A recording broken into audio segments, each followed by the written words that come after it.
Hi friends, నేను మీ నాగమణి. నేను ఇక్కడ బ్రెడ్ పకోడీ చేస్తున్నా. ఎలా చేస్తున్నానో ఒకసారి చూసి ట్రై చేయండి. చాలా టేస్టీగా కూడా ఉంటుంది, హెల్దీ కూడా. నేను ఇక్కడ కుక్కర్ పెట్టుకొని కుక్కర్లో నేను ఆలుగడ్డలు మధ్యలో కట్ చేసి వేసుకున్నాను. ఎందుకంటే జల్దీని ఉడుకుతాయి, మధ్యలో కట్ చేసుకొని వేసుకున్నా. గ్యాస్ అంటించేసుకొని ఒక 3 ఆలుగడ్డలు అయితే తీసుకున్నా. నేను ఒక 3 సిటీలు వచ్చిందాక ఉడకబెట్టుకోవాలి. ఉడికిపోతే తర్వాత ఇలా ఉడకబెట్టుకున్న ఆలుగడ్డల్ని పొట్టు తీసుకోవాలి. అవి కొంచెం చల్లారగానే ఇలా మెత్తగా పిసుకాలి. ఇలా ఒక కడాయి పెట్టుకొని దాంట్లో కొంచెం నూనె వేసుకొని కొంచెం జీలకర్ర, ఆలుగడ్డ పచ్చివాసన పోయినాక కొంచెం వేపుకోవాలి. ఉల్లిగడ్డ, పచ్చిమిరపకాయలు ఇవి కొంచెం వేగాలి. ఆలుగడ్డని ఉడకబెట్టి మంచిగా గడ్డలు లేకుండా స్మాష్ చేసుకున్న దాన్ని కూడా వేసుకోవాలి. రుచికి సరిపడా ఉప్పు, పసుపు, ధనియాల పొడి, పచ్చిమిరపకాయలు వేసిన కాబట్టి కారం కొంచెం వేస్తున్నా. ఇవన్నీ కొంచెం పచ్చివాసన పోయినాక వేయాలి. కొంచెం ఓమ, ఎందుకంటే ఆలుగడ్డ కదా గ్యాస్ పడుతుంది. దీన్ని ఇప్పుడు చల్లారబెట్టుకోవాలి.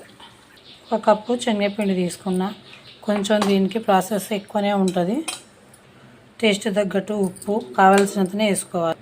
పసుపు, కారం చూసి వేసుకోవాలి, ఎందుకంటే మసాలాలు కూడా కారం వేసుకున్నాం కాబట్టి. ధనియాల పొడి, కొన్ని నీళ్ళు పోసుకొని మనం పకోడీ పిండి లాగానే కలుపుకోవాలి.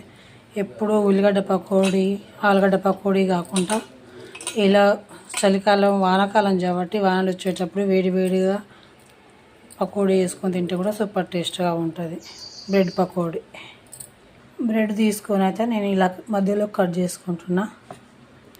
ఇలా కట్ చేసుకున్న బ్రెడ్ పీసుల మీద మనం ముందే ఉడకబెట్టుకున్న ఆలుగడ్డ మిశ్రమం ఉంది కదా, అది కూడా ఇలా పెట్టుకోవాలి. దీని మీద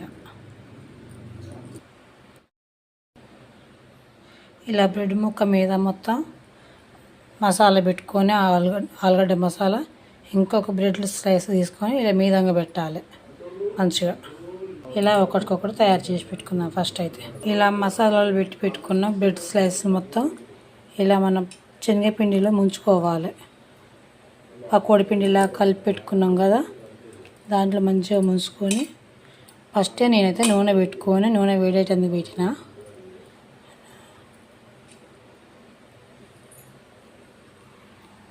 నూనె వేడేటందుకైతే పెట్టిన దాంట్లో ఇట్లా వేపుకోవాలి. ఇలా మంచిగా బ్రౌన్ కలర్ వచ్చినాక తీసుకొని సర్వ్ చేసుకోవాలి. ఎప్పుడు ఉల్లిగడ్డ, పచ్చిమిర్చి, ఆలుగడ్డ పకోడీ కాకుండా ఇలా బ్రెడ్ పకోడీ కూడా సూపర్ టేస్ట్గా ఉంటుంది. ట్రై చేసి చూడండి, పిల్లలకైతే బాగా ఇంకా నచ్చుతుంది. ఇలా నేనైతే పుదీనా టమాటా పచ్చడితో సర్వ్ చేసుకుంటున్నా. పిల్లలకైతే కెచప్ తోటి అయితే సూపర్ టేస్ట్గా ఉంటుంది. ఒకసారి ఇలా ట్రై చేసి చూడండి. షేర్ చేసి సబ్స్క్రైబ్ చేయండి ఫ్రెండ్స్. కామెంట్ చేయండి ప్లీజ్. హాయ్, బ్రెడ్ పకోడీ ఇలా రెడీ.